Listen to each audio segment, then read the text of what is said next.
Queremos darles la bienvenida a una nueva edición del Foro Premium del Atlántico, organizado por la Fundación Diario de Avisos.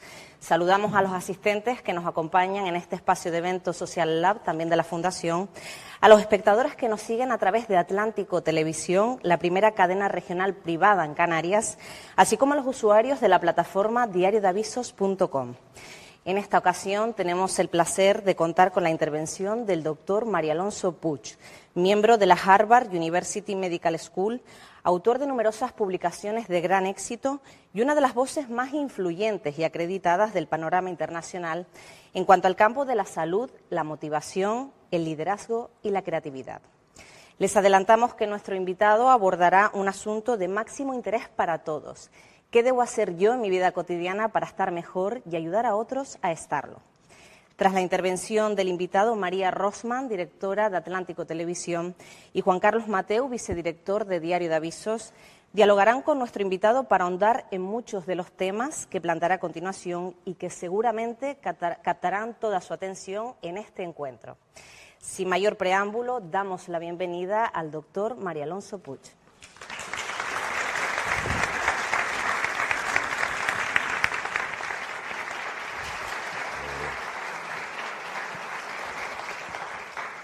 Buenos días, queridos amigos. ¿Cómo estáis? Yo os voy a decir cómo me siento. Me siento realmente afortunado. No son simples palabras, hablo desde el corazón, que creo que es el único sitio desde el que merece realmente la pena hablar. Me siento afortunado primero por el cariño excepcional con el que he sido recibido. Segundo, me siento afortunado porque estoy en una de las islas afortunadas. Y volver al paraíso siempre viene muy bien. Y en tercer lugar, me siento afortunado porque realmente había una dimensión que yo no conocía de estas maravillosas islas, que es todo lo que estamos viviendo. Esta tecnología, este plató de televisión, este diario de avisos. Y como decía mi maestro de Zen, Genpo Roshi, hay que saber dar las gracias.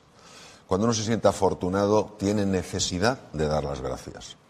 Y quiero dar las gracias a las personas que me habéis invitado, empezando por ti, Lucas, por gente tan maravillosa, Osimara, María, Juan Carlos y, cómo no, nuestro querido Carmelo, ¿no? Y todas las personas que hacéis posible esto. Mirad, una de las cosas que yo me planteo cuando me dan una oportunidad tan maravillosa como la que me estáis dando hoy es qué puedo hacer para ayudaros a descubrir todas las cosas que podáis hacer y que tal vez no estéis haciendo. Vivimos en un mundo, todos lo sabemos, tan disruptivo que ya no se habla de un mundo en cambio, sino de un cambio de mundo. Y ante estos cambios de mundo, el ser humano se queda completamente descolocado. Es como si nos hubieran quitado el suelo bajo los pies, no sabemos muy bien qué hacer. Y como decía, como era el título de un libro, la sensación es que todo se derrumba, ¿no? Se derrumban nuestras seguridades económicas, nuestras seguridades de salud, todo lo que es la geopolítica internacional, y tendemos a sentirnos muy pequeños, demasiado pequeños. De lo que voy a hablar no es ni mucho menos de un homenaje al ego, que importantes somos, sino todo lo contrario, de un reconocimiento de la grandeza que hay dentro de nosotros y que precisamente hay que tenerla presente en momentos como el actual. Momentos donde da la sensación que hablar de lo optimista, de lo positivo, de las cosas alegres de la vida, está fuera de lugar. Da la sensación que la persona que intenta transmitir optimismo, un poco de entusiasmo por la vida, un poco de gratitud, es una persona que no se ha enterado de cómo están las cosas. Es una persona que vive en otra realidad. Está en lo que dicen los americanos denial, está negando una realidad. Y yo creo que lo que estamos negando no es que haya una realidad dura, que la hay. Lo que estamos negando es la posibilidad de transformar esa realidad. En una cena maravillosa que tuvimos ayer, donde nos reímos mucho y hablamos de cosas fascinantes, comentaba en una de las cosas que yo compartí con mis nuevos amigos, compartí algo que había ocurrido en España cuando perdió una isla que era Cuba. Pierde Cuba Y Cuba para España era algo de una importancia extrema. Es decir, te habían arrancado un miembro de tu cuerpo. Y lógicamente esto generó una tristeza que inundaba todos los espacios. Todo el mundo estaba triste, tocaba estar triste, tocaba tener esa cara derrumbada, tener ese aspecto alicaído, ¿no?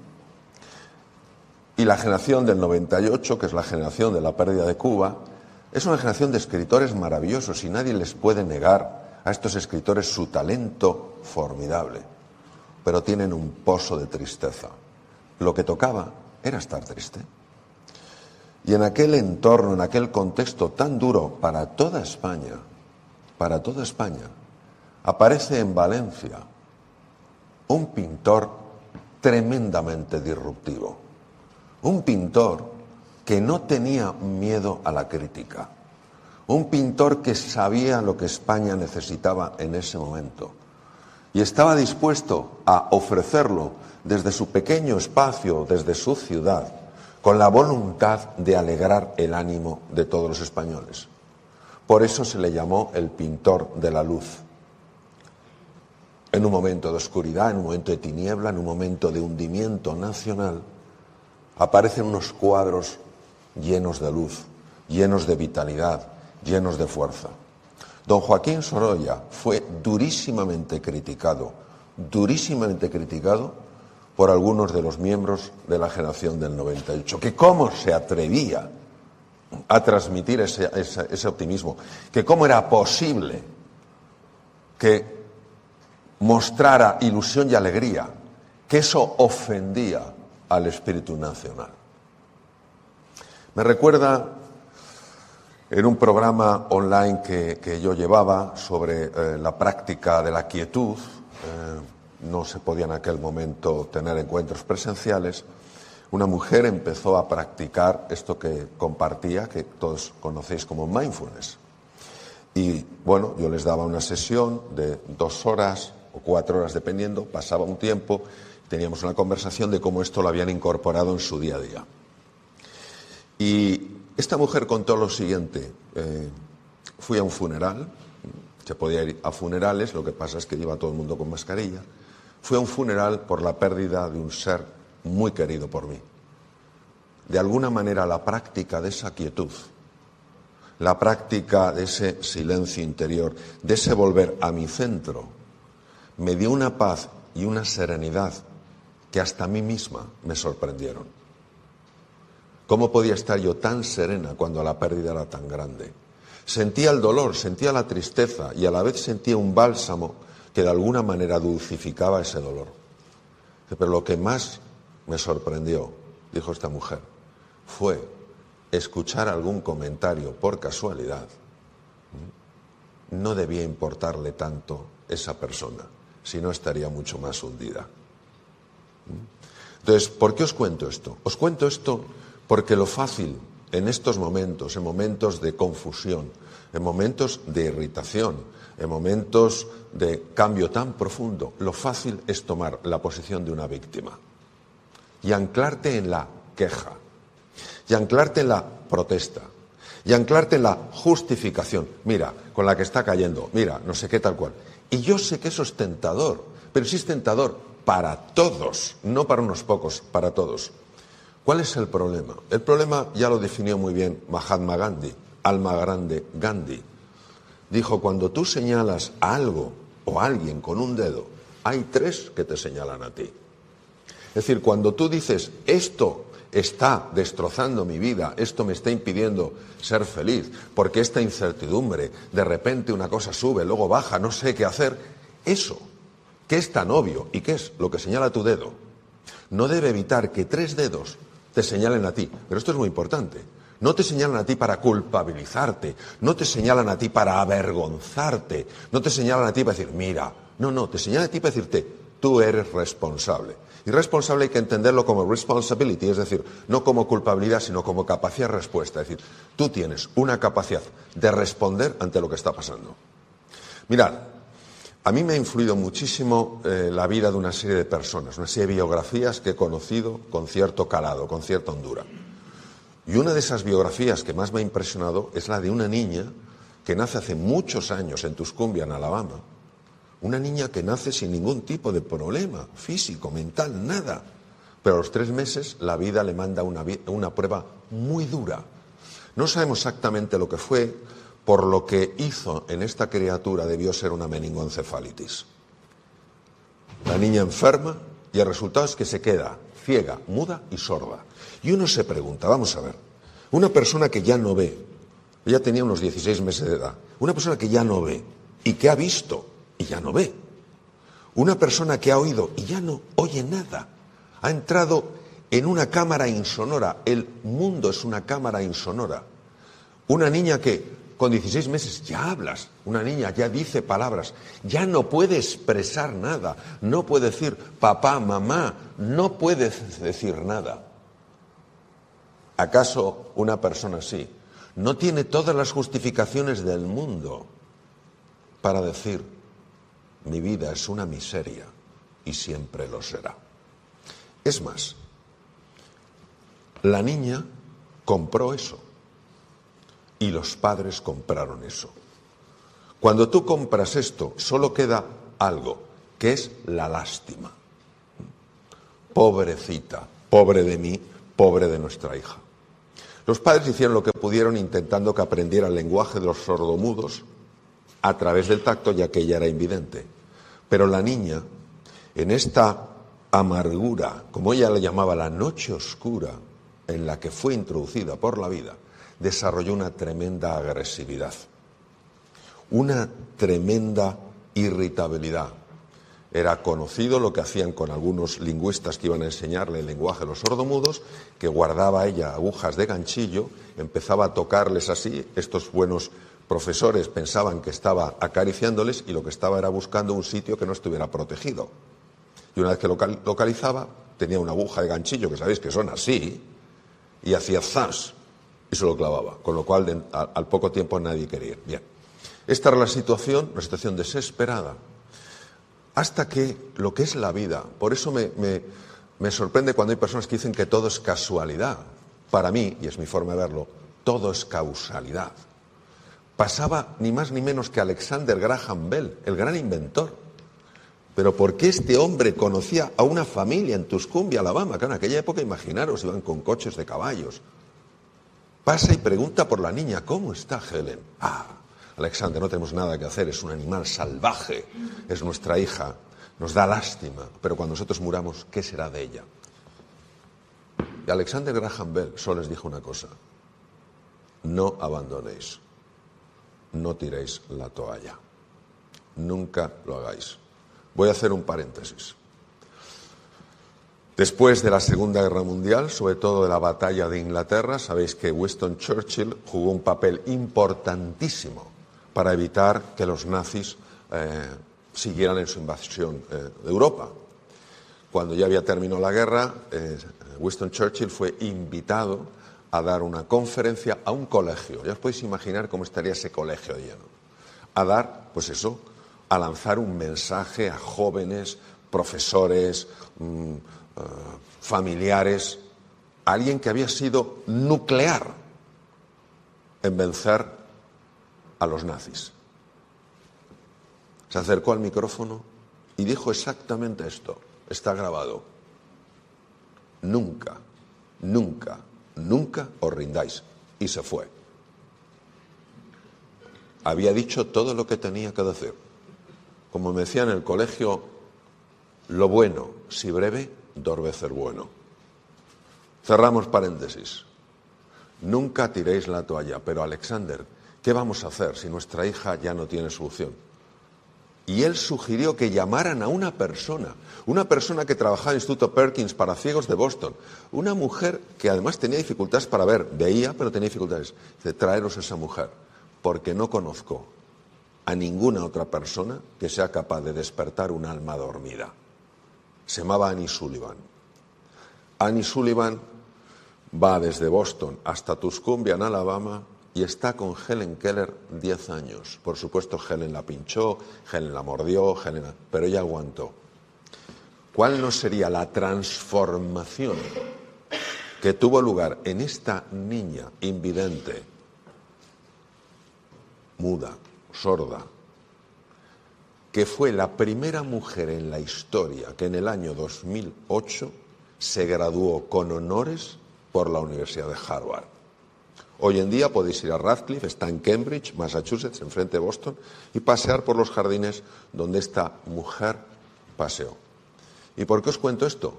Porque la entrevistó un periodista, claro, una mujer con estas limitaciones.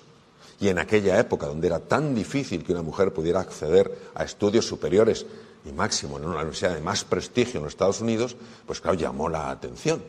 Y un periodista que conocía el lenguaje de los sordomudos a través del tacto, ya que ella no podía ver, le preguntó: señorita Keller, ¿hay algo peor en esta vida que ser ciego?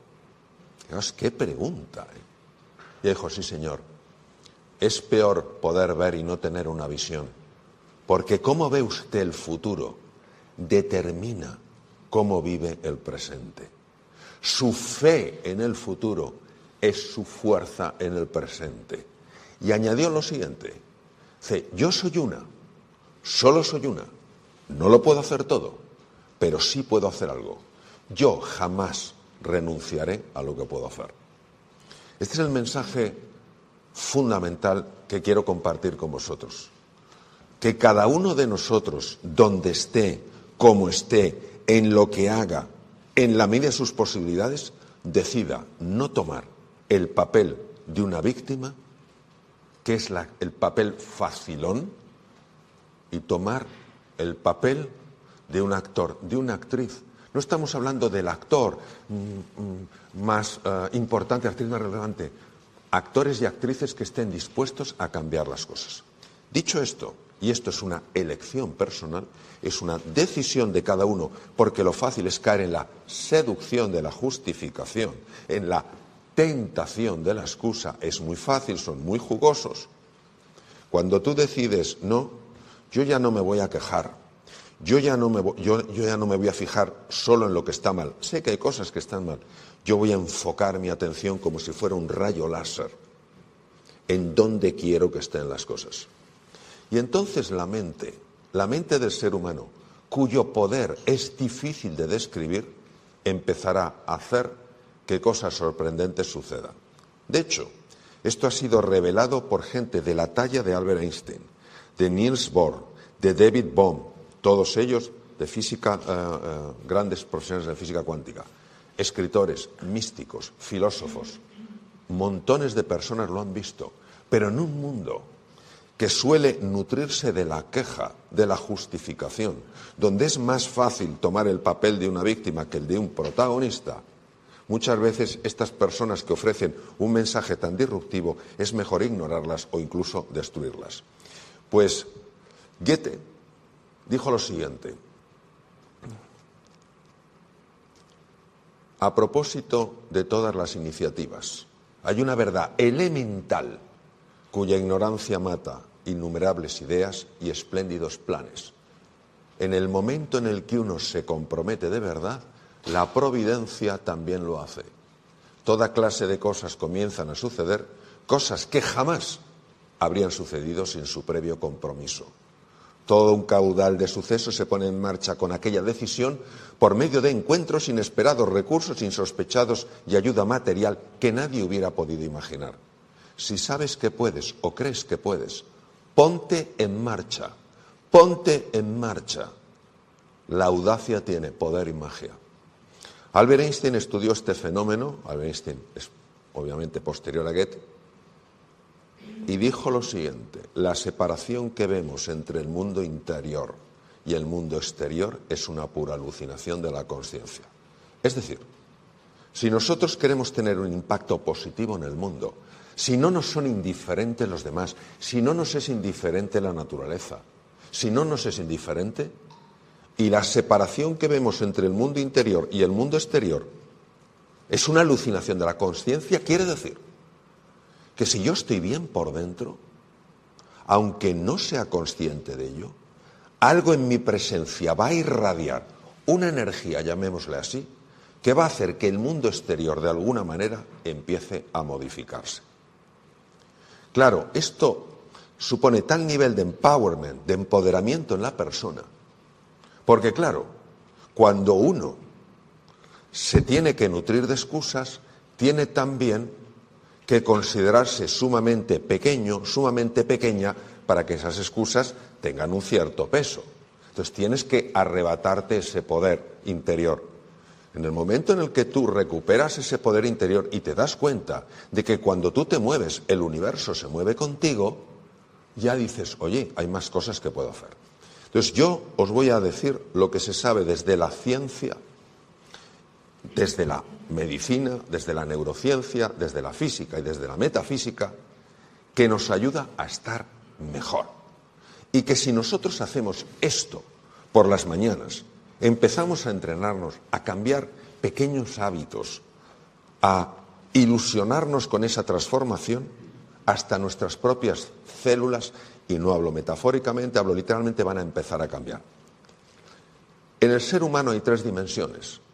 A unos les parece mejor, a otros peor. Es innegable que existen esas 3 dimensiones, incluso desde el punto de vista científico. Una de ellas claramente se puede pesar y medir. Pertenece a lo que se llama la res extensa, como la definió René Descartes en el siglo XVII. Es el cuerpo. Todos tenemos un cuerpo.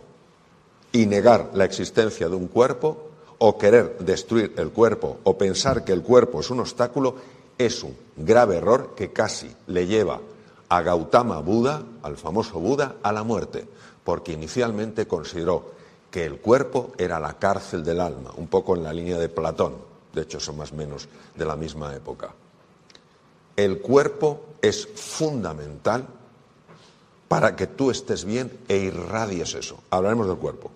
Hay 2 elementos que pertenecen a la res cogitans de Descartes, lo que no se puede pesar ni medir, y no por eso deja de existir. Hay ondas de radio, ondas de televisión, no las vemos, pero no por ello dejan de existir.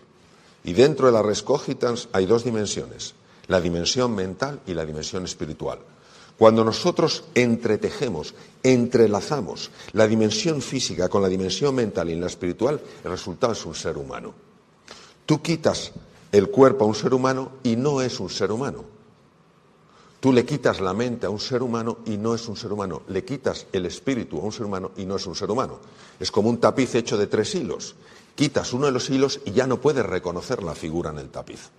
Entonces os voy a decir de forma muy sencilla y conectada con lo que hemos visto, qué necesitamos hacer a nivel corporal, a nivel mental y a nivel espiritual para generar las condiciones internas que nos ayuden a salir de víctima a protagonista, entendiendo no como tributo al ego, sino como personas capaces de influir para la mejora de la sociedad. ¿Qué podemos hacer en estas 3 dimensiones? Y si lo hacéis, aunque sea de una forma sencilla, aunque muchas veces lo hagamos de una manera discontinua, si lo tenéis presente y poco a poco lo vais afianzando, vais a notar cambios, no digo ya en vosotros, alrededor de vosotros. Lo que no vais a saber es que esos cambios proceden de vosotros, porque tiene que ver con cómo funciona el inconsciente. Y por su propia definición, el inconsciente es aquello de lo que no somos conscientes. Vamos a hablar de la res extensa. Extensa porque se puede medir, tiene una extensión, se puede pesar y medir. El cuerpo. ¿Qué sabemos hoy que necesitamos hacer todos para estar bien a nivel corporal? Y son 4 cosas, pero 4 cosas con un impacto tremendo. Y lo que voy a hacer yo es conectar cada dimensión con las otras, para que no las veamos en sentido puramente tradicional. Bueno, yo tengo que hacer ejercicio para tener bien el corazón. Vamos a ver. Primero, la postura tiene una importancia extrema. Hombros caídos, hombros elevados, rostro tenso, mirada baja, cuerpo encorvado, cuello tumbado, son leídos instantáneamente por áreas del cerebro que generan el tipo de sentimientos propios de una persona que se siente insuficiente para hacer frente a los desafíos. Es decir, no es que el sentimiento lleve a ese cuerpo, es que el cuerpo lleva a ese sentimiento. Esto que es hoy en día tiene un glamour espectacular, ya fue descrito ni más ni menos que por el grande entre los grandes de la psicología anglosajona, el profesor norteamericano William James, catedrático de psicología en la Universidad de Harvard y que murió en 1910. Fijaos lo que dijo: atrévete a pesar de tu miedo y te sentirás valiente. No dijo cuando te sientas valiente, atrévete. No, dijo atrévete a pesar de tu miedo y te sentirás valiente. Y luego tiene una frase que dice: el pájaro no canta porque es feliz porque canta. Fíjate, es la acción la que te lleva a la emoción. Hoy sabemos perfectamente que cuando el cuerpo se protege, automáticamente empieza a liberarse en la sangre cortisol. Yo llevo hablando del cortisol, no sé, 20 años. El cortisol es una hormona imprescindible para la vida, siempre que siga los ritmos circadianos, circadía alrededor del sol. Pero cuando el cortisol sigue una pauta anormal, ataca todos los órganos del cuerpo, por ejemplo, las propias neuronas. Hace no mucho, en California, la parte norte, un puma, lo que llaman el león de montaña, se salió del lugar donde normalmente viven y empezó a atacar ovejas, ¿no? Y luego empezó a comerse perros y gatos de las poblaciones que había por ahí. Claro, le estaban buscando, pero son animales muy ágiles, muy rápidos y muy listos. Pues hubo un señor, esto es una cosa muy curiosa, que tenía tanto miedo de que el puma les atacara, que automáticamente los hombros le pusieron así. Y no le bajaron hasta que no capturaron al puma. Esto es para protegerte, que no te muerdan la yugular. Fijaos cómo el cuerpo reacciona. Entonces, ¿qué quiere decir? Que ajustéis el cuerpo. Es decir, que ese cuerpo derrumbado no es un cuerpo que nos ayude. Es un cuerpo, tiene que ser un cuerpo esbelto, hombros hacia atrás, pecho hacia adelante, cuello estirado, mandíbula relajada, una cierta sonrisa, respiración abdominal. Entonces, la postura es fundamental, ajustar la postura. Al principio te va a parecer raro, porque vas a creer que todo el mundo te mira. No te mira nadie. Si cada uno va a su bola. Cada uno va a su bola. Segundo elemento, nutrición. Yo os voy a hablar de la nutrición no por cosas como el síndrome prediabético, resistencia a la insulina, inflamación crónica de bajo grado, que no quiere decir de bajo efecto, de gran efecto, de bajo grado, porque no es muy intensa, pero es muy extensa. Yo os voy a hablar del efecto que tiene la nutrición en el estado de ánimo. Hace unos años en la Universidad de Columbia, donde estudiaste tú, en gastroenterología, el jefe de gastroenterología, profesor Gresham, descubrió que el tubo digestivo es el segundo cerebro. Hay alrededor de 500 millones de neuronas. Esto es una barbaridad.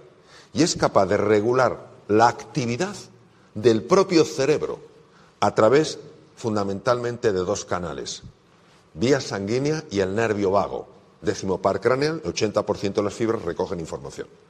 Y se descubrió que la salud de la microbiota, de ese conjunto 1,2 kilos aproximadamente de peso, que habitan, bacterias, hongos, etcétera, que habitan en el intestino, la salud de la microbiota es determinante en el estado de ánimo de una persona y en su salud.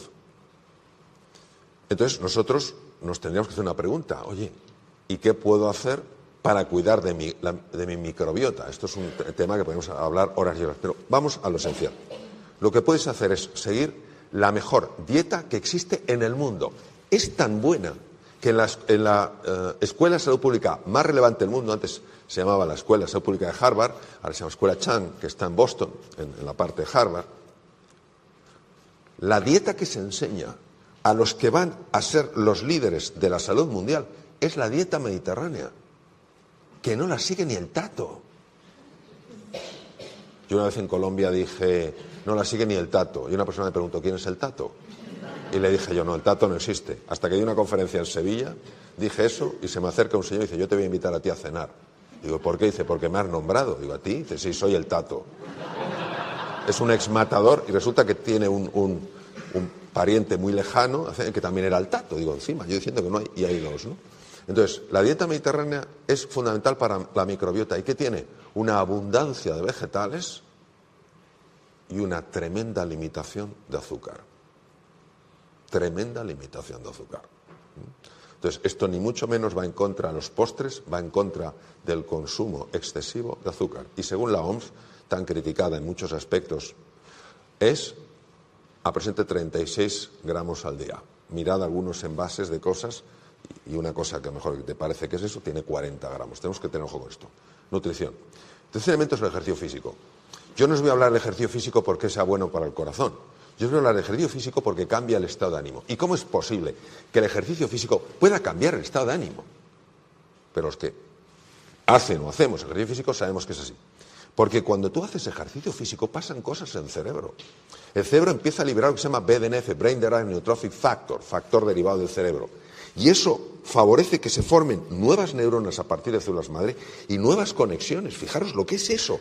Moviendo el cuerpo estás cambiando la citoarquitectura del cerebro. Porque durante el ejercicio físico liberas IGF, factor proinsulínico, que está demostrado que reduce las posibilidades de padecer un Alzheimer. Y porque durante el ejercicio físico liberas VEGF, factor de crecimiento endovascular, que hace que se formen nuevos vasos sanguíneos, con lo cual las neuronas tienen mayor o mejor nivel de nutrición. El ejercicio físico, que no quiere decir que te apuntes a un gimnasio, quiere decir que nos movamos. El sedentarismo se carga el organismo. La persona sedentaria es más irritable. Hay que moverse, hay que dar paseos. Mirad que no tenemos aquí una naturaleza espectacular. Guerra al pijama, salvo cuando vayas a dormir. Hay que salir, hay que moverse. Y luego voy a hablar del sueño. Cuando era jovencito, iba por Madrid y vi un cartel, lo he hecho en muchos sitios, de una bebida alcohólica, que todavía lo recuerdo con espanto. La noche es larga. Ya dormirás bastante cuando te mueras. Os voy a dar unas pinceladas sobre el sueño. Número 1. Todos tenemos que dormir mínimo 7 horas. Solo hay un 2% que se salva. Y lo sé porque estuve con el máximo experto en el mundo. Yo estaba en un hospital, estaba enfrente, el Peter Ben Brigham, el jefe de neurofisiología, catedrático de la Universidad de Neurofisiología. 98% de las personas tenemos que dormir mínimo 7 horas. Yo sé que hay momentos cuando tienes niños pequeñitos, en fin, los médicos que os voy a contar, urgencias, cirugía, bien, pero en general. Porque durante el sueño pasan cositas. Primera cosita que pasa, se abre el sistema linfático, no linfático, que todos conocemos, sino linfático. Fue descubierto en 2015 en Estados Unidos, sistema linfático propio del cerebro para eliminar sustancias tóxicas cuya acumulación favorecen enfermedades degenerativas como el Parkinson o el Alzheimer. Toma ya, y es durante el sueño. Durante el sueño se libera melatonina. La melatonina mucha gente cree que es solo para quedarte dormidito. No, la melatonina activa por la noche los genes PER1, PER2 y PER3, los cuales evitan que haya mutaciones cancerosas. Durante el sueño el sistema parasimpático, el sistema de recuperación del cuerpo, se activa, con lo cual los tejidos mejoran. Se libera hormona del crecimiento. Claro, dicen, oye, yo ya no voy a seguir creciendo. No, pero es que la hormona de crecimiento no solo sirve para crecer cuando eres un niño, la hormona de crecimiento sirve para reparar los tejidos. O sea, fijaros la importancia que tiene el sueño. Yo a veces lo digo, vamos a ver, la evolución, vamos a pensar en términos darwinianos, la evolución. ¿Consideramos que es inteligente o no es inteligente? Y todo el mundo diría, pues sí, es inteligente. Pero claro, de aparecer una célula en el océano a lo que vemos ahora, la belleza de los animales, los seres humanos, tiene que ser inteligente. Bien. A la evolución, ¿qué le interesan? 3 cositas, solo 3. Primero, que comas para que no te mueras de hambre.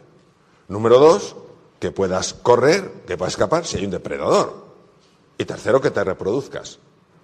Si la naturaleza es inteligente, ¿cómo nos va a dejar 8 horas sin tener capacidad de comer? Porque estoy por ver a alguien que esté dormido y esté comiendo.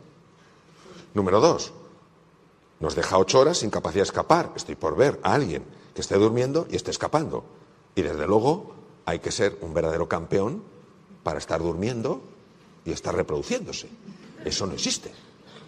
Luego quiere decir que es imprescindible.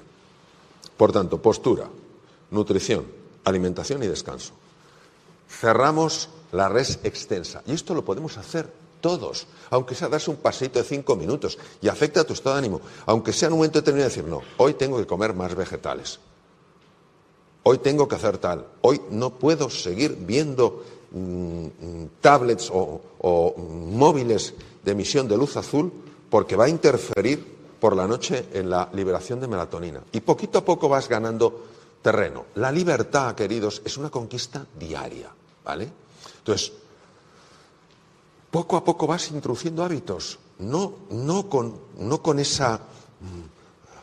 ese espíritu de perfección, sino de mejora continua. Entonces, cerramos la parte de la res extensa, la que se puede medir, los procesos corporales. Y nos vamos a la res cogitans, la parte mental y la parte espiritual. Parte mental. Lo voy a hacer muy fácil para que lo entendáis. 2 circuitos en el cerebro.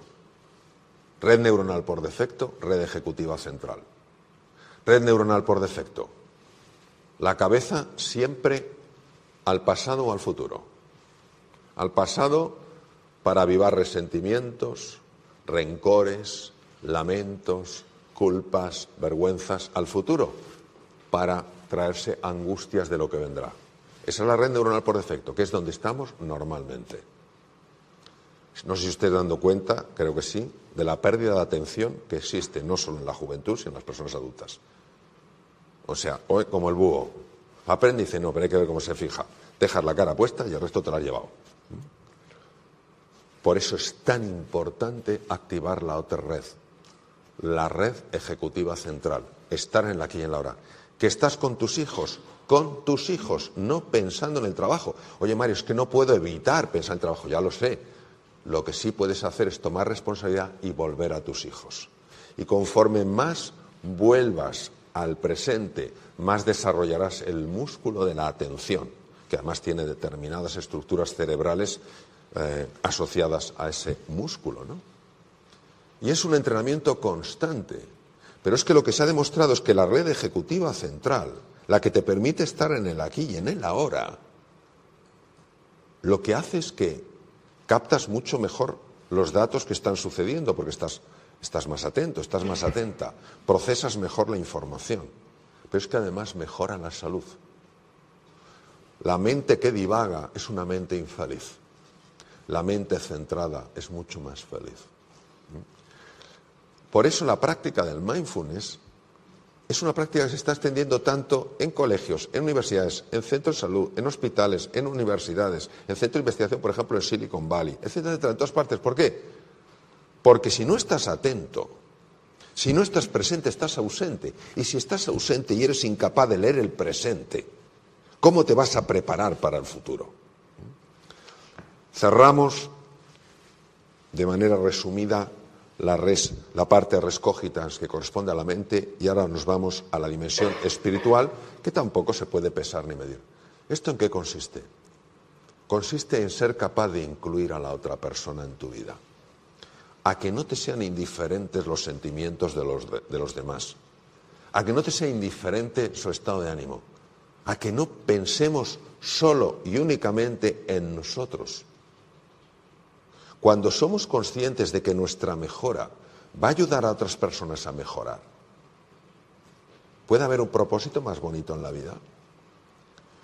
¿Cómo podemos nutrir esa dimensión espiritual? Ha sido muy investigado, por ejemplo, ni más ni menos que por la Clínica Mayo en Rochester, considerada todavía la mejor clínica del mundo, en un sitio inhóspito, en Minnesota. Bien, primero, la gratitud. La gratitud. Recuerdo en un documental en el que participé que llegamos a un sitio y a la hora de la cena pedí un entrecot, me lo trajeron y estaba un poco duro y dije, esta carne está dura. Y el director del documental, que ha estado en muchos países muy complicados del mundo, me miró y me dijo con enorme cariño, dijo, Mario, no hay carne dura, hay falta de hambre. Aquello que para mí era un problema hubiera sido el sueño para el 90% de la población mundial. Entonces, saber agradecer. Nuestro ego hace que nos fijemos en lo que nos falta, no en todo lo que tenemos. Y esto es importantísimo, la gratitud. La Clínica Mayo ha estudiado mucho el efecto de la gratitud en el cuerpo. Y es espectacular. Es decir, acuéstate agradeciendo algo. Seguro que hay algo en tu vida que puedes agradecer. Y despiértate agradeciéndote algo. Tengo un amigo que tiene una fundación en una isla en África, donde mueren paludismo, sida, etc. Y a este hombre le descolocaba verles tan contentos. Y un día uno de ellos le dijo, oye, dime una cosa, me tenéis descolocado. Os levantéis por la mañana y os veo súper contentos con esa alegría. No lo entiendo, si aquí morís como chinches. Y este le dijo, Juanjo, es que para nosotros, cada día que nos levantamos y hemos sobrevivido es un triunfo.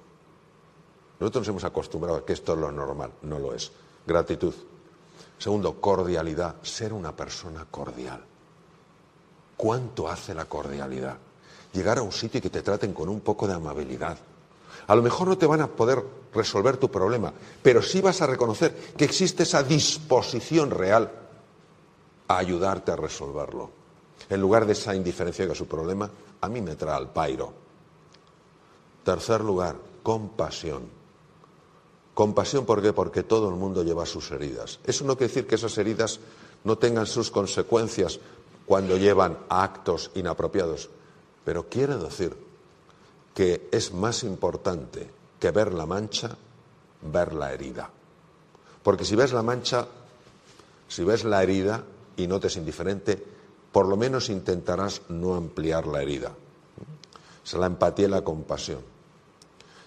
El contacto con la naturaleza. Una de las razones por las que tratamos tan mal la naturaleza es porque nos vemos separados de ella. Es como si un árbol se creyera separado del bosque. ¿Sabéis que hay árboles sanos que alimentan a través de hongos a los árboles enfermos? Imaginaros un árbol que no, yo me las basto por mí mismo. No, tú dependes de la salud del bosque. Entonces, ese contacto con la naturaleza. Y luego, muy importante también,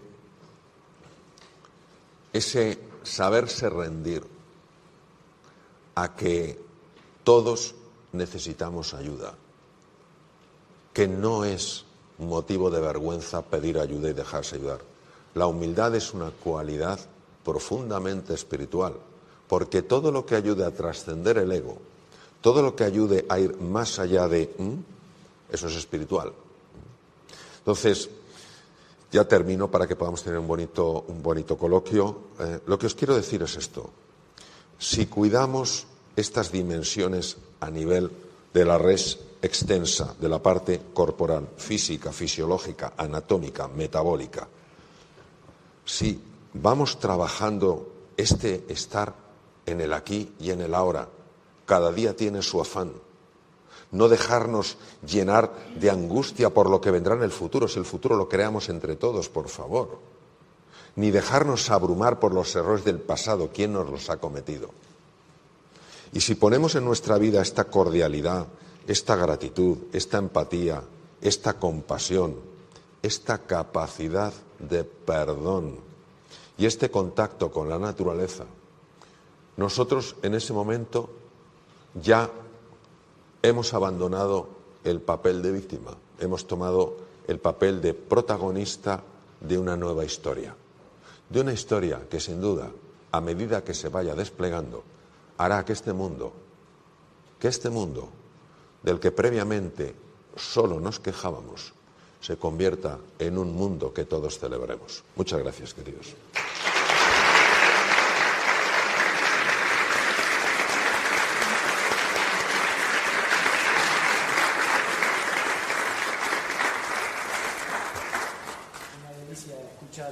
Mario Alonso Puig, uno de los grandes divulgadores más influyentes del mundo, como saben, un excepcional comunicador, como acaban de comprobar con esta maravillosa, esta brillante ponencia, que además nos ha aportado herramientas para responder a la pregunta que da título a este foro, ¿no? Que no es otra que ¿qué debo hacer yo en mi vida cotidiana para estar mejor y ayudar a otros a estarlo? Una cuestión en la que seguiremos profundizando en estos próximos minutos con María Rosman, nuestra compañera María Rosman. Y a mí, de alguna forma, Mario, me gustaría comenzar un poco este coloquio, este diálogo, preguntándote un poco por la esfera global, contemplando lo que está pasando en este mundo con la guerra de Ucrania, con las hambrunas, con la pandemia de la que venimos, con el cambio climático. No sé si compartes que nos lleva a una conclusión de que el ser humano, por un lado, es el mayor riesgo de este planeta, pero también que la autodestrucción depende de nosotros, ¿no? Quiero decir, sin negar que tenemos que afrontar y que vivimos ante una serie de retos, de desafíos, de riesgos, de peligros que están ahí, ¿cómo se puede gestionar esa sensación de que algo catastrófico nos puede pasar? Vamos a ver. Para que nosotros a nivel global podamos experimentar una transformación en el mundo, hacen falta una serie de cosas muy concretas y muy específicas.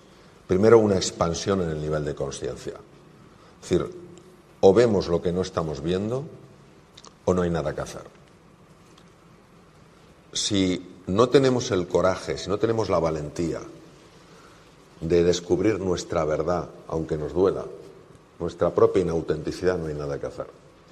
O sea, quiero que nos imaginemos que negáramos la contaminación. ¿Para qué vamos a tomar ninguna acción si estamos en la fase de negación, la fase de denial? Entonces, lo primero es tener el coraje de poder contemplar nuestra verdad, la verdad acerca de nosotros, sin ánimo de juzgar, sin ánimo de acusar, sin ánimo de culpabilizar y sin ánimo de castigar, simplemente de conocer con profundidad y con calado. De hecho, hay muchas personas hoy en día, me consta, que están ampliando su nivel de conciencia.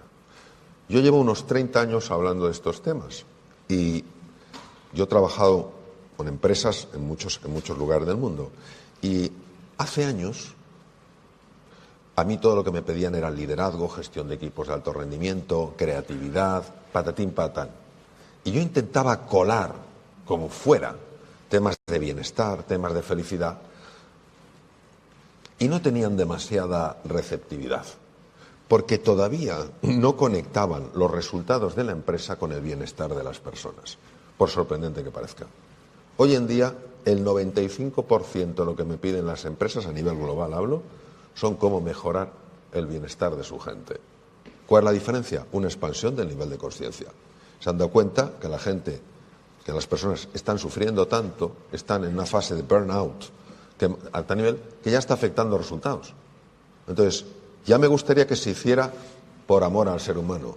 Lo que más importa es que se haga, aunque sea para mejorar resultados, y que eso beneficie al ser humano. Entonces ahí hay una expansión del nivel de conciencia. Una vez que se expande el nivel de conciencia, se toma responsabilidad. Me invitaron a dar una conferencia para un grupo de ingenieros de muchos sitios del mundo, y era la primera conferencia que se les daba sobre el estrés crónico, el burnout. Y en el cóctel se me acercó un ingeniero que vivía en Estados Unidos y me dijo: Mario, qué bien, por primera vez se empieza a hablar de esto, ya no podemos más. Entonces, un aumento en la expansión del nivel de conciencia lleva a que se empiece a hablar de eso. Antes de la pandemia, el 25% de la población española consumía ansiolíticos y antidepresivos y no lo hablaba nadie. Ha hecho falta una intensificación del problema, no que aparezca el problema ya venía, una intensificación para que se hable. Y cuando se habla, porque uno se ha dado cuentas de la envergadura del tema, entonces ya se toma responsabilidad. Oye, hay que hacer algo. Entonces existe la motivación, algo te mueve. Y la confianza de que algo puedes hacer. Hay que empezar por pequeños pasos, en este caso por una conversación para hablar del estrés. Y eso lleva nuevas acciones y acaba cambiando las estructuras. No podemos cambiar la estructura global si ni siquiera estamos teniendo conversaciones auténticas sobre nuestra situación. No podemos negar que el mundo ha evolucionado de una manera extraordinaria desde el punto de vista científico y técnico. Lo cuestionable es si hemos evolucionado desde el punto de vista humano. Eso es lo cuestionable. Nosotros ahora vivimos el doble de lo que es la esperanza de vida, es el doble de a comienzos del siglo XX. A comienzos del siglo XX, una persona de 40 años literalmente era un anciano. Se describía así a las personas de 40 años. Un tranvía atropella y mata en la Gran Vía o en Viena a un anciano de 42 años. Yo veo a las personas igual de agobiadas. No tenemos tiempo para nada. Pero aunque viviéramos 200 años. Entonces, es tomar conciencia y ser capaces de enfrentarnos a una dimensión de nuestra verdad que no es agradable. Nuestra hambre de poder. de someter a los demás, de manipular, nuestra deshumanización, ver a la persona no como un fin en sí mismo, sino como un objeto. Y hace falta esa valentía de aguantar la mirada.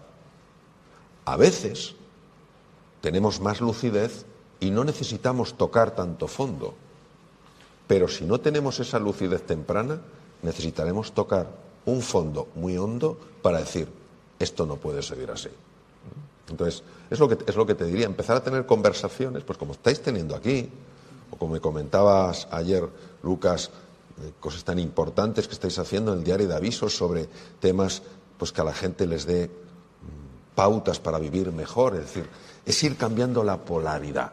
Pero esa polaridad no se puede cambiar si solo nos fijamos en lo que no se puede hacer o en todo lo malo que hay en el mundo, en lugar de poner nuestro foco en lo que sí se puede hacer y en lo que se puede mejorar el mundo.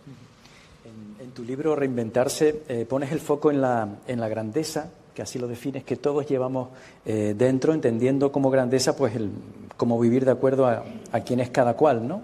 Y que lamentablemente pocos descubren. Anoche lo hablábamos, hay una frase tuya que lo explica de forma muy, muy clara y muy contundente, y es que la mayor parte de los seres humanos se mueren con la música dentro, nunca la oyeron sonar. ¿Cómo descubrir ese poder oculto? Es una gran pregunta. A mí me encantan los cristales naturales. El cuarzo, la amatista, todas estas cosas. Me encanta porque me parece una armonía, una belleza. Tú ves una amatista, que es ese cristal morado precioso, y si te das cuenta, toda la superficie es muy fea. Parece una piedra más. Solo cuando se rompe la apariencia, aparece la geoda, esa especie de cueva llena de cristales maravillosos. Entonces, todos nosotros tenemos esa doble condición. Tenemos una condición que no es agradable a los sentidos y tenemos una condición que escapa a los sentidos. Yo no tengo la capacidad con mis sentidos de ver una geoda y saber que es una geoda, a menos de que conozca la piedra, claro, y sepa que, porque no puedo ver el cristal. Entonces esto es muy importante. Nosotros estamos atrapados por nuestros sentidos. Creemos que el mundo que vemos es lo único que hay. Veo esa piedra fea y creo que eso es lo que yo soy. La amatista, el cristal, la geoda, solo se puede ver con los ojos de la fe. Y la fe no es un acto del entendimiento, es una decisión de la voluntad. Decido apostar. Decido apostar por lo bueno que hay en mí. Decido apostar por lo bueno que hay en los demás. Michelangelo Buonarroti, estábamos hablando, Lucas y yo, antes de figuras del Renacimiento, hablábamos de Leonardo, que es un gran experto, Lucas, como sabéis. Hay una figura que a mí me enamora, que es la de Michelangelo Buonarroti. Michelangelo vivió una época muy difícil de la historia, porque el Papa era Julio II. Julio II había tenido un temperamento de bigotes y le obligó literalmente a pintar la Capilla Sixtina, ya que Michelangelo era escultor. A pesar de eso, en fin, lo que hizo es indescriptible por su belleza. Algunos de los peores bloques de Carrara, las canteras de Carrara todavía se pueden visitar, el mármol blanco más espectacular del mundo, algunos peores bloques le caían a Michelangelo, porque no tenía ese favor. Y él nunca se enfadaba. Y claro, me miraban y decían, pero mira la grieta, mira la mancha.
había desarrollado los ojos de la fe y sabía que dentro había una escultura dormida.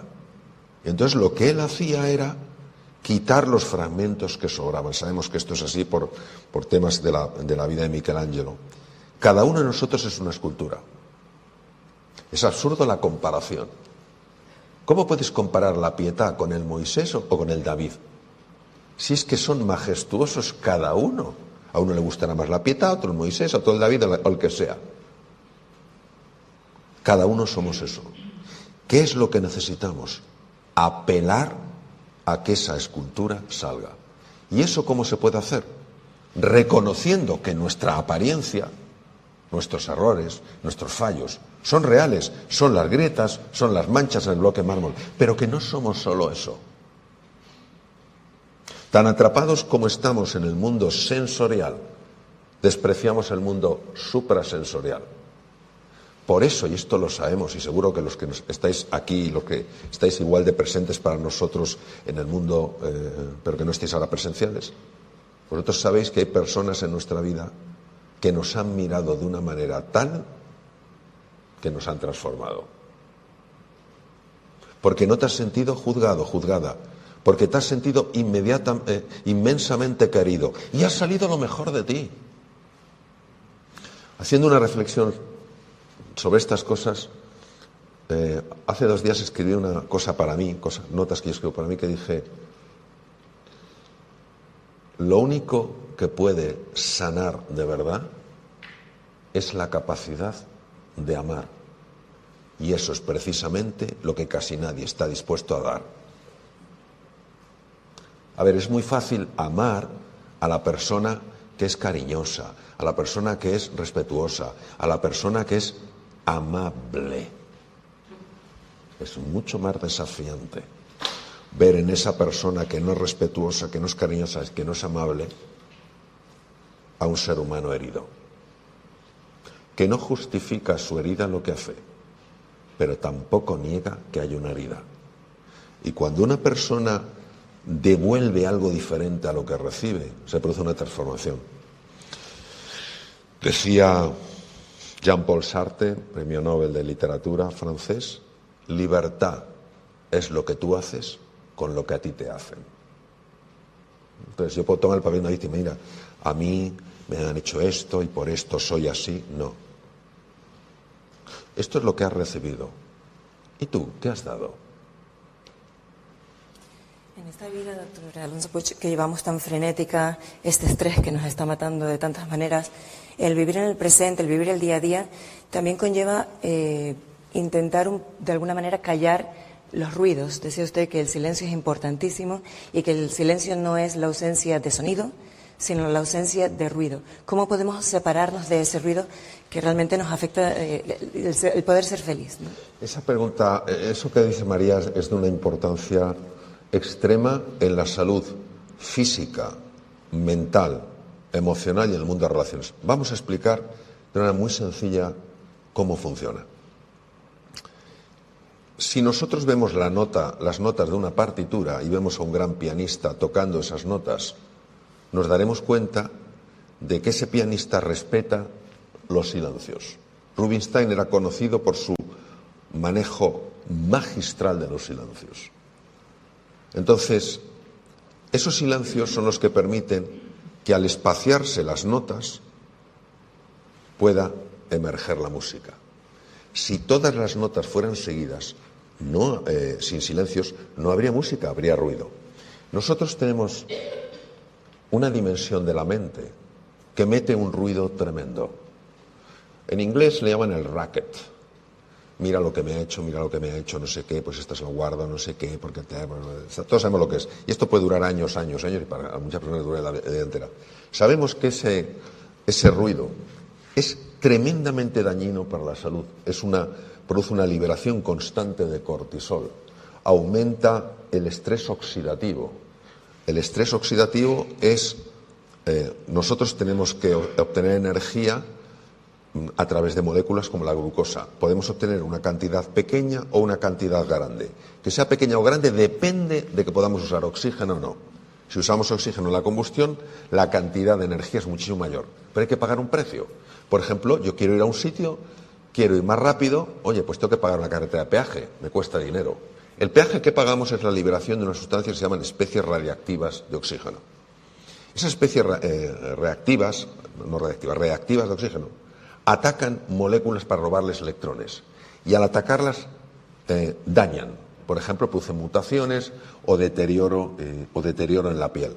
Se sabe que esa conversación, precisamente por producir esa tensión en el cuerpo, aumenta el estrés oxidativo, aumenta el cortisol, deteriora el funcionamiento de las bacterias. Fijaos hasta qué nivel.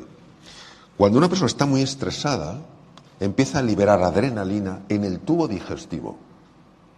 Y ese tubo, en la luz, donde vive esa colonia de bacterias.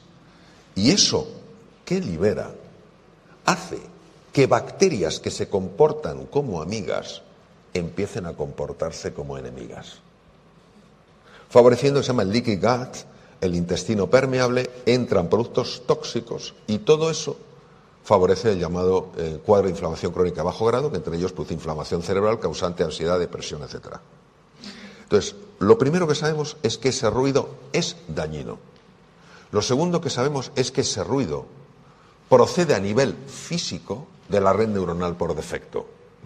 Si nos damos cuenta, María, cuando vamos al pasado, no es lo frecuente que sea para recordar las vacaciones maravillosas que pasamos en Tenerife, sino para acordarnos del desgraciado, de la desgraciada que me amargaron la vida, o de cómo yo amargué la vida de los demás.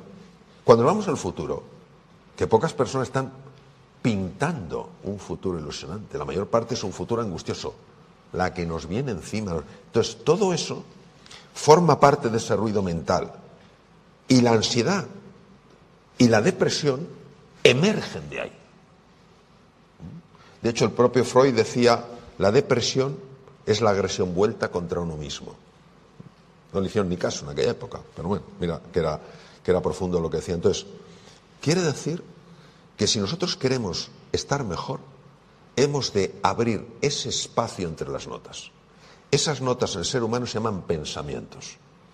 Y la mayor parte de los pensamientos que producimos son pensamientos disfuncionales. La Universidad de Harvard ha estudiado mucho el fenómeno de las emociones y la salud y dicen que el 80% de las consultas a médicos generales por enfermedades reales tienen como unos elementos causantes la disfunción emocional, la envidia, los celos, el miedo, la ansiedad, la angustia, la sensación de impotencia, la desesperanza.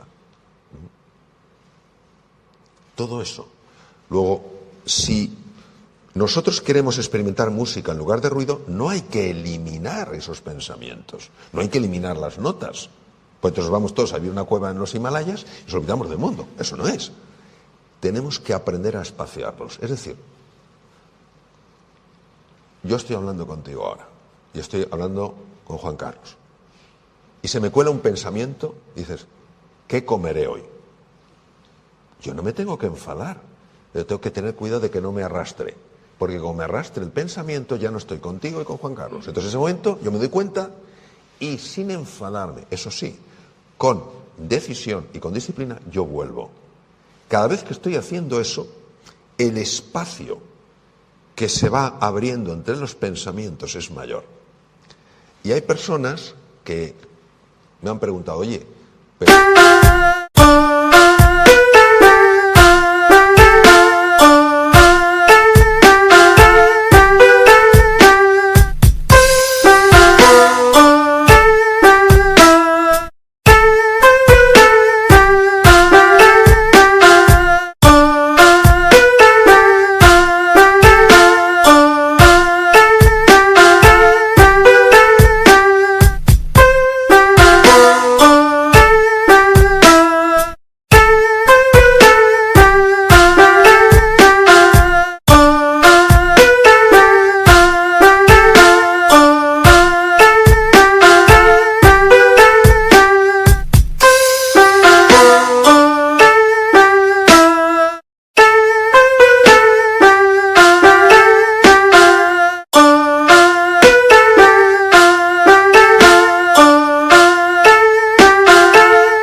pienso tanto, estaré peor. ¿Qué va? Si yo estoy escuchándoos y a la vez estoy pensando, no os estoy escuchando. Cuando tú sustituyes el pensamiento por la observación, por la conciencia, estás en otro nivel. No podemos hacer eso sin espacio. Entonces llega un momento en el que solo entran algunos pensamientos y fundamentalmente tú, al estar observando, ya sabes lo que tienes que hacer porque te recibes mucha más información. Por eso la práctica del mindfulness, fíjate, el primero en el mundo que lo trajo no fue Jon Kabat-Zinn, fue el doctor Herbert Benson, y lo sé porque él estaba en el hospital enfrente, el mío. Él estaba en el Deaconess y yo estaba en uno que se llama el Beth Israel. Entonces, este hombre estaba angustiado con la hipertensión arterial de sus enfermos y no conseguía controlarla con medicación. Y no podía inflarle esa medicación porque tiene efectos secundarios. Y escuchó, leyó, estamos hablando hace muchos años, hace más de 30 años, que los monjes budistas tenían un sistema para calmar la mente. En Occidente esto era imposible. Y él, como científico, fue un proceso complicadísimo, se fue a Dharamsala, en el norte de la India, donde vivía la comunidad budista después de la invasión por China, del Tíbet. Aprendió esto y se lo llevó a sus enfermos. Y sus enfermos empezaron a mejorar de la hipertensión arterial. Yo estando, en una época estuve en trasplante hepático en el Deaconess, bajé a su despacho, pues sabía que estaba él ahí, Omar y tal.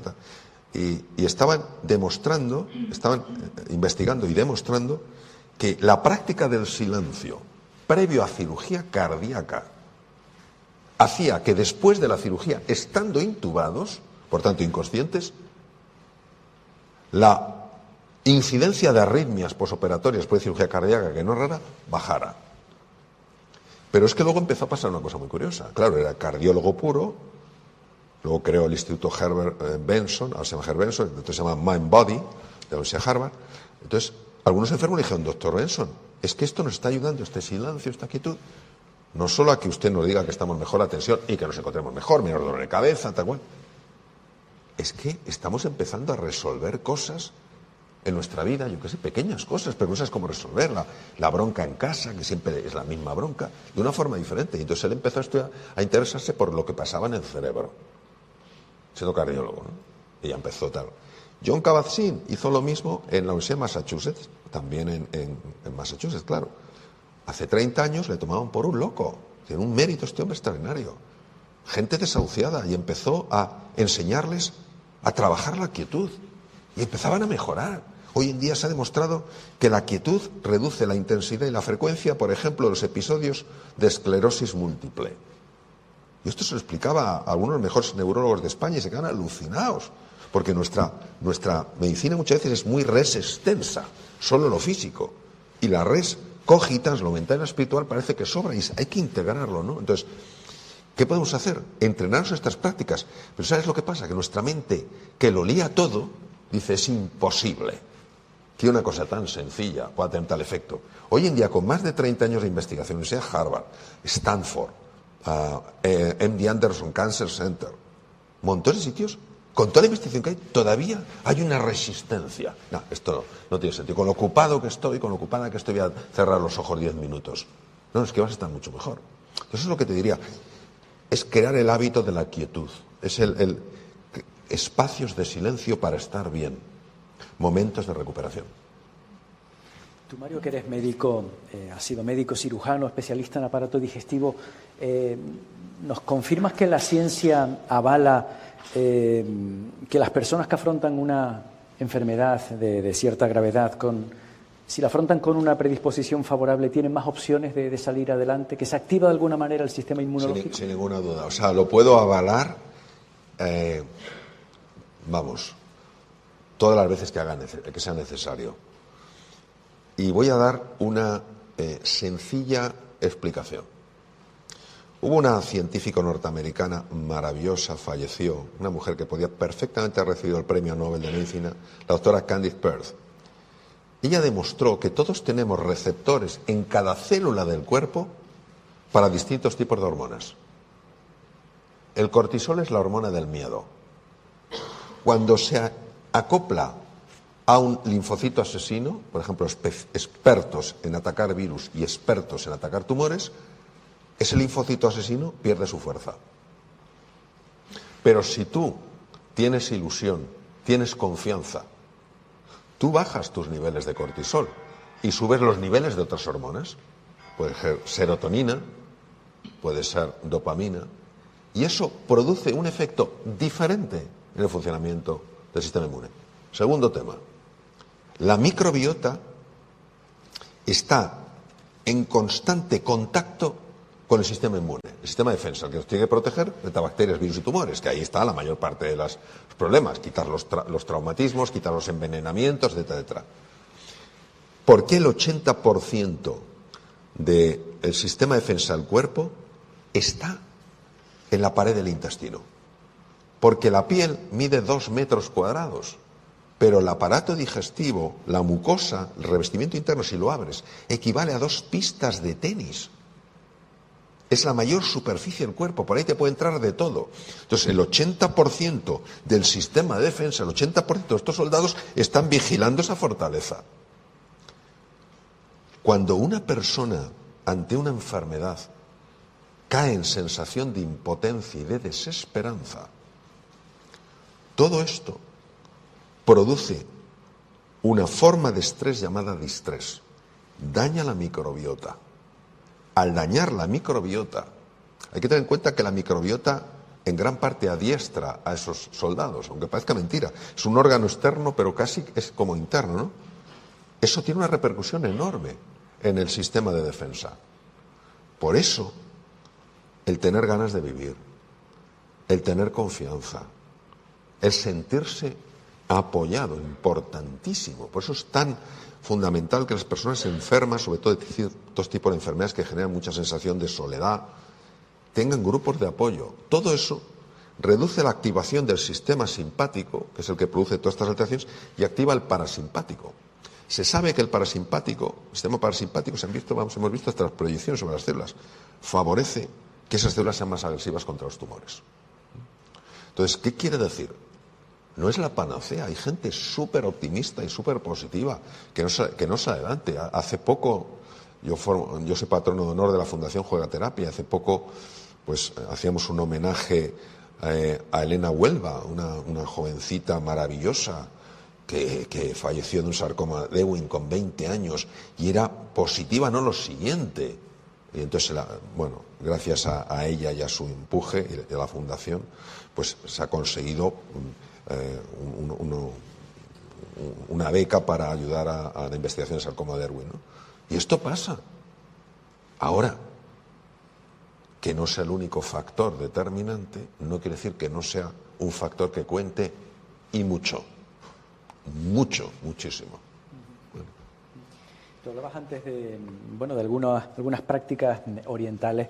Te quiero preguntar también por ese diferente concepto de felicidad en Oriente y en Occidente, ¿no? Aquí, en teoría, se dan determinadas condiciones que parece que son como más favorables para tocar, para alcanzar, saborear esa felicidad, mientras que en Oriente, pues probablemente con menos recursos económicos y sociales, la gente parece más feliz con menos, ¿no? Sí. ¿Eso tiene que ver con la espiritualidad? Sí, esa es una reflexión, yo creo que nos tiene que invitar a pararnos y a considerar lo siguiente. En lo que yo conozco de la cultura oriental, no la oriental occidentalizada, sino la oriental y la occidental.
cultura occidental, para mí, comete un grave error, que es equiparar la felicidad con el tener. Mientras que la cultura tradicional oriental, la felicidad la conecta con el ser. Nosotros podemos tener cosas agradables a los sentidos. Y eso pertenece al mundo del tener. Pero a mí eso no me gusta llamarlo felicidad, me gusta llamarlo bienestar. Te da una vida más cómoda. Mientras que para los orientales, en la filosofía oriental, y también incluso en la filosofía sapiencial occidental, la felicidad tiene que ver con el ser. Yo suelo poner un ejemplo muy básico, pero que mucha gente lo entiende muy bien. A mí me encanta el jamón ibérico. Me encanta. Y hay de esos jamones que tú te lo comes y se te saltan las lágrimas. Y eso es bienestar subjetivo. Pero yo, cuando me regalan, gente es cariñosísima, me suelen regalar jamón en Navidad, lo que sea, que me lo mandan cortadito, pues lo distribuimos en casa y le toca, pues tocamos el mismo número de sobres. Yo guardo los míos, no me los como. Y cuando se lo han comido todos, digo, oye, vamos a merendar un poquito de jamón. No, si es que ya no lo hemos comido. No, pero yo tengo. No, papá, es para ti. Es que yo soy feliz cuando lo comparto con ellos. Lo otro, si me lo como yo, eso es el bienestar subjetivo. Me colma los sentidos.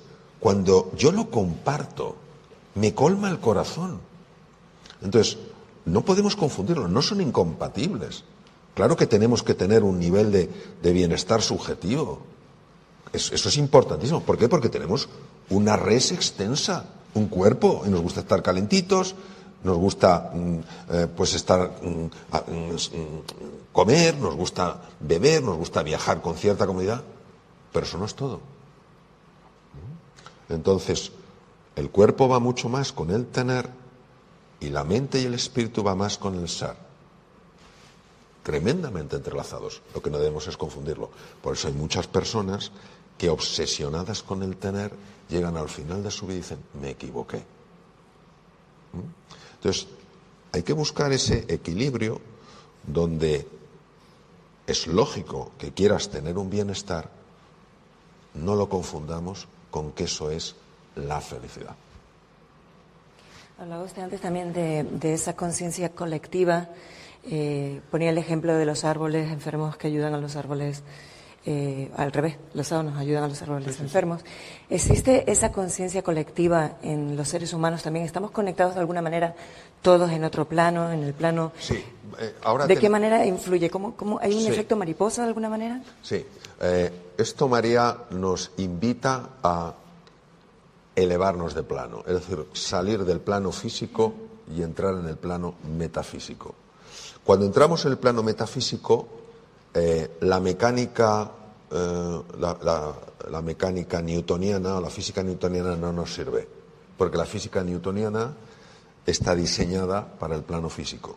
Solo nos sirve la física cuántica, porque la física cuántica es el plano metafísico de la física. Entonces, cuando entramos en ese plano, no está María, no está Juan Carlos, no está Lucas, no estáis vosotros, no está Mario. Somos uno en el plano metafísico. ¿Qué quiere decir? Que en el plano físico da la sensación de que lo que me pasa a mí no le impacta al resto. Si incluimos el plano metafísico como parte de una realidad, sin excluir la otra, claro que la física newtoniana tiene su validez en el plano físico, pero no sirve en el metafísico. Si incluimos el plano metafísico, te das cuenta de que tus pensamientos, lo que tú irradias o lo que proyectas, está teniendo un impacto en los demás.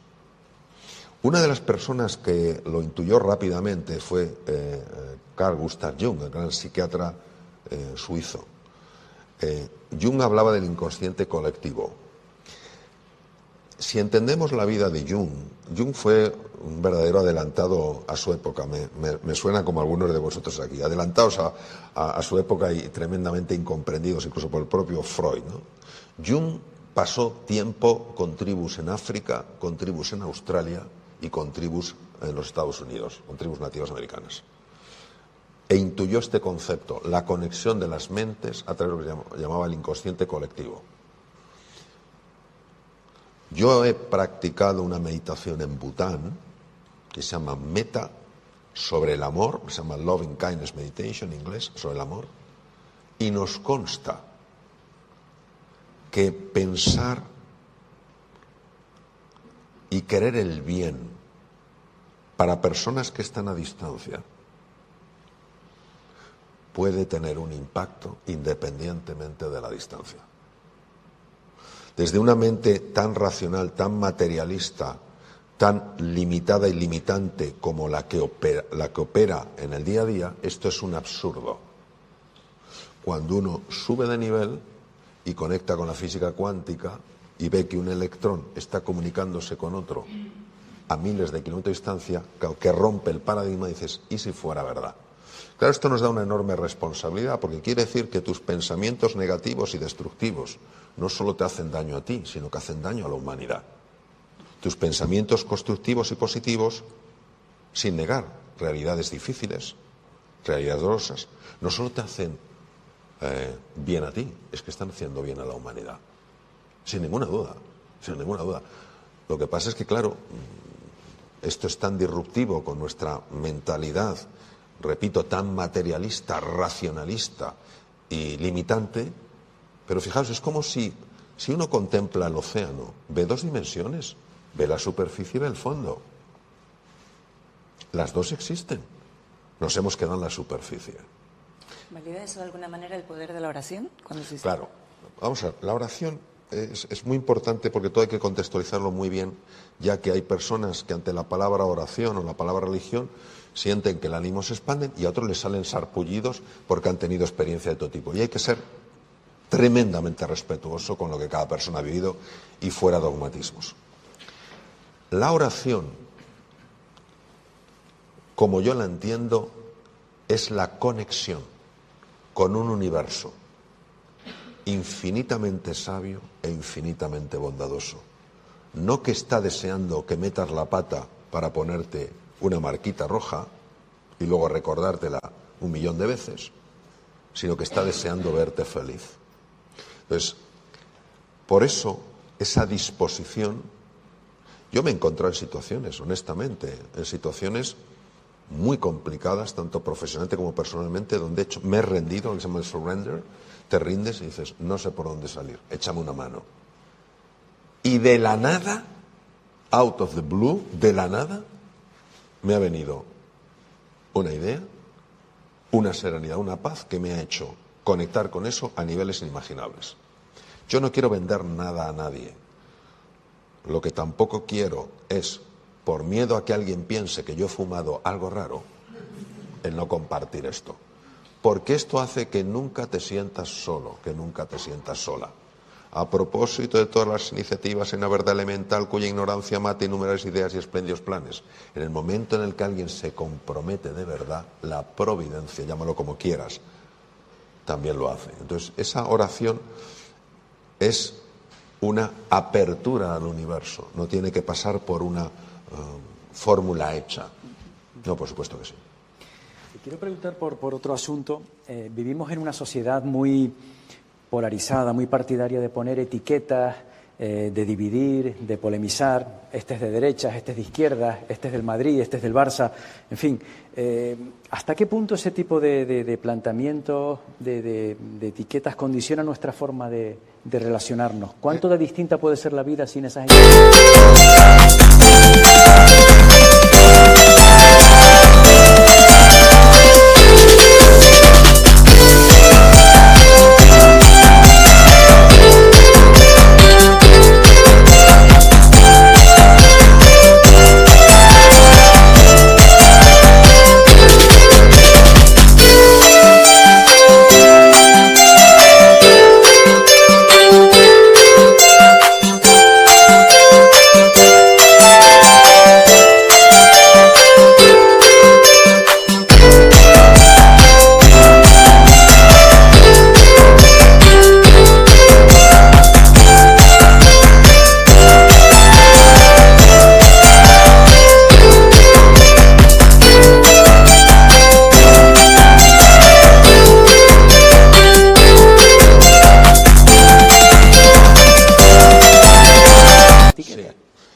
En la época de la pandemia, la época más dura en España, se construyó un hospital en Madrid, que es el Hospital Zendal, en IFEMA. Es un hospital muy grande que se hizo en un tiempo imposible. Me recuerda ayer cuando se daba la beca a la Asociación Española que investiga el sarcoma de Ewing, en honor a Elena Huelva, la cantidad de cosas que se tuvieron que hacer para hacer un baby pelón, que es lo que se vende, y de eso se le da a la Asociación Española, y el pañuelito lo diseñó Elena Huelva. Pues para hacer un baby pelón hacen falta 3 meses. Sabían que ella estaba a punto de fallecer y que quería tener su baby pelón. Lo hicieron en 3 días. ¿Vale? Entonces, ¿por qué os cuento esto? Porque el Hospital Zendal era imposible de hacerlo en el tiempo que se necesitaba, y sin embargo se hizo. Yo tuve la fortuna de conocer, una vez que se hizo el hospital, conocer al director general de IFEMA, el que se encargó de toda la logística, y al responsable médico, que se encargó de toda la parte médica, porque había que hacer tuberías, no sé qué, oxígeno, eso, la parte logística y la parte médica, da igual. Y me comentaron que allí había gente de todos los partidos políticos ayudando, que todos a una Fuenteovejuna, que todos se olvidaron de lo que les separaba y se enfocaron en lo que los unía. Yo creo que en una época como la actual, en la que hacemos frente a tantos desafíos, necesitamos personas que nos unan, no personas que nos separen. O sea, todos vamos a encontrar en el otro cosas que no nos gustan. ¿Por qué no nos enfocamos en lo que sí nos gusta? ¿Por qué no nos enfocamos en las cosas favorables? ¿Por qué no nos enfocamos en lo que nos conecta? Entonces, lo que necesitamos son personas que unan, no personas que separen, no personas que digan, mira lo malo que haces, mira lo malo que haces, sino, oye, esta persona igual que tú quiere ser feliz y sufrir menos. Vamos a usar la inteligencia colaborativa para que eso suceda. Entonces, por eso la cooperación es la gran solución. Y todo lo que fomente la rivalidad, eso no va a llevar a ningún sitio. Doctor Alonso, llegó el momento ya de un poco empezar a cerrar el foro, para no abusar tampoco mucho de su tiempo. Yo creo que nos quedamos todos con ganas de saber muchísimo más, pero ya se nos acaba un poco el tiempo. Para cerrar, nos gustaría si nos puede hacer una pequeña reflexión, teniendo en cuenta que hoy es el Día Internacional de la Mujer, con este aspecto, y ya yo creo que va siendo hora de que empecemos a despedirnos el día de hoy. Me hicieron una entrevista hace un par de días para un periódico en la península y me hablaban de esto. Vamos a ver. Cicerón fue uno de los personajes más relevantes que ha conocido el mundo. Cicerón dijo que la virtud más hermosa era la justicia. Yo creo que todos, hombres y mujeres, tenemos que estar en favor de la justicia.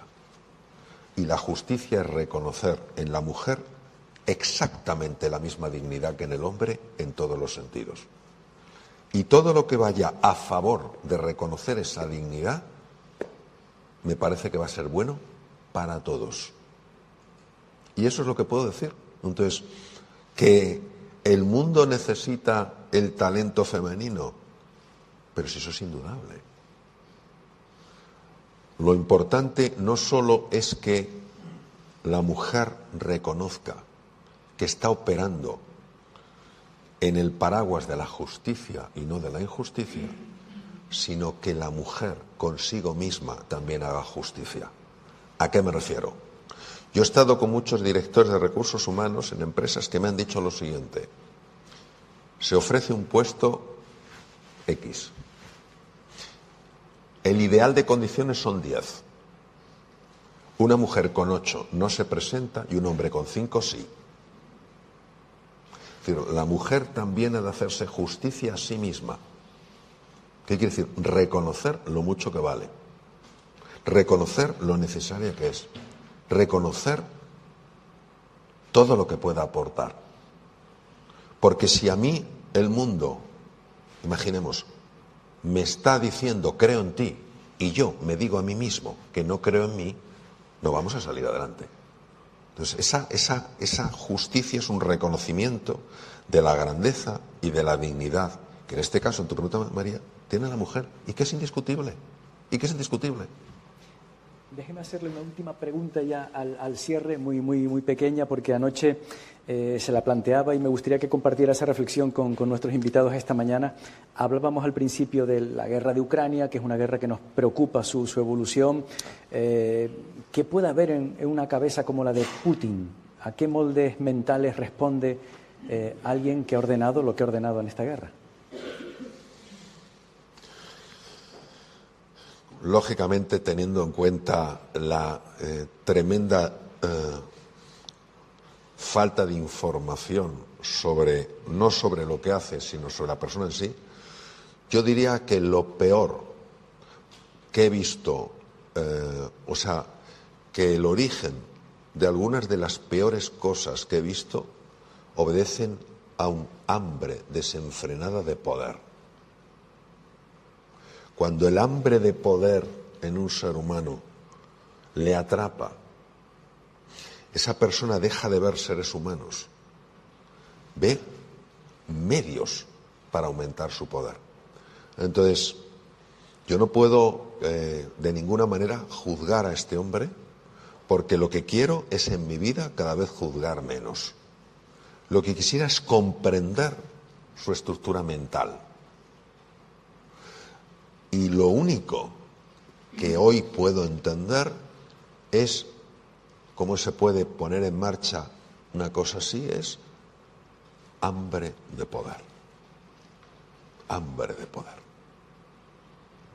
Por eso toda persona que tenga poder, todos tenemos poder de influir, pero aquellas personas que ocupan puestos de gran poder, es muy importante que no se olviden de por qué están ahí.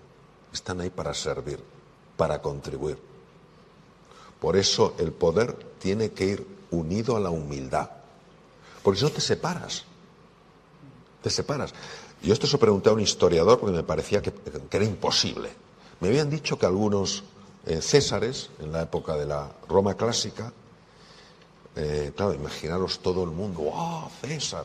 Llevaban a una persona que le tiraba en la túnica y le decía, recuerda que eres tan solo un hombre, recuerda que eres tan solo un hombre. Y dije, no, esto, digo, de luego con Nerón y con Calígula esto sería imposible. Dice, no, con Nerón y con Calígula, pero sabemos que algunos emperadores existían. Entonces, tenemos que tener eso de decir, recuerda que no eres más que nadie. Tienes un puesto más importante, eso no te convierte en una persona con mayor dignidad a nivel humano. Entonces, en el momento en que perdemos esa conexión con lo terrenal, nos creemos que estamos por encima del bien y del mal. Y entonces podemos encontrar justificación a cualquiera de nuestras acciones. Con ese mensaje nos vamos a quedar, Mario Alonso Puig. Juan Carlos, con un mensaje un poco más optimista, ¿no? Para no quedarnos con esto, ¿no? Para subrayar. Vamos a quedarnos quizás con todos los ejemplos tan bonitos que hemos visto de solidaridad, de resiliencia, de contribución. Muchas personas en muchos lugares del mundo, en España y en muchos sitios, vamos a quedarnos con eso, que en medio de la fealdad también hay el otro, hay belleza. Pues un gustazo escucharle y aprender tanto esta mañana con sus reflexiones. Muchas gracias. Gracias a todos.